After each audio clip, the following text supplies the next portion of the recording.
American తత్వవేత్త William James మీ అంతర్గత మనసుకు ఈ ప్రపంచాన్నే కదిలించే శక్తి ఉంది అన్నాడు. అందులో అనంతమైన జ్ఞానం, అంతులేని తెలివితేటలు ఉన్నాయి. దీన్ని రహస్యంగా దాగి ఉన్న శక్తులు పోషిస్తున్నాయి. మీ అంతర్గత మనసుపై ఏ ముద్రలు వేస్తారో అవి భూమిని, ఆకాశాన్ని కదపగలవు, ఏకం చేయగలవు. అందుకే మీరు దానిని సరైన ఆలోచనలతోనూ మంచి భావాలతోనూ ప్రభావితం చేయాలి. మనసు యొక్క రెండు రూపాలు: బాహ్య మనసు, అంతర్గత మనసు. ఈ రెండూ కలిసి పనిచేస్తున్నప్పుడు, శాంతిపూర్వకంగా, సామరస్యంగా ఉన్నప్పుడు ఎటువంటి రోగం, అసమ్మతి ఉండదు.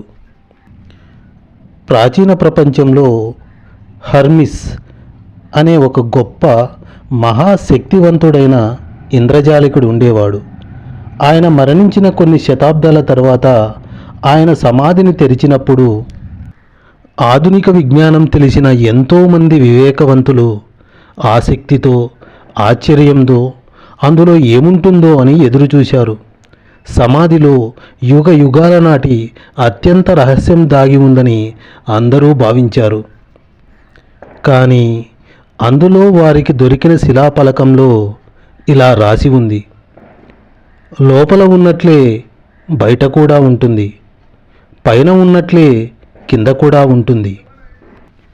లోపల ఉన్నట్లే బయట కూడా ఉంటుంది అంటే మన అంతర్గత మనసులో ఏ భావాలు, ఏ ఆలోచనలు ఉంటాయో అవే బయటికి వ్యక్తమవుతాయి.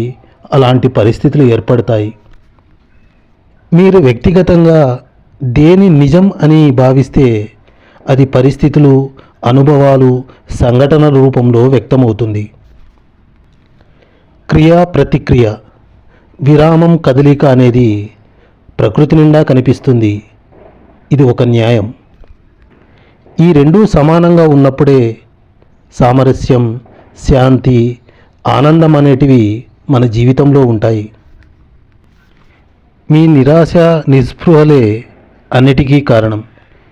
మీ కోరిక తీరకపోవడం, మీరు వ్యతిరేకంగా, దుర్నీతిగా ఆలోచిస్తే ఆ ఆలోచనలు అనారోగ్యకరమైన భావోద్వేగాలను పుట్టిస్తాయి.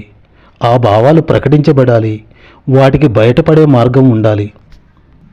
అలా బయటపడకపోతే ఆ భావాలు వ్యతిరేకం కనుక అవి తరచూ అల్సర్లు, గుండెపోటు, ఒత్తిడి, ఆందోళన రూపంలో బయటపడుతుంది.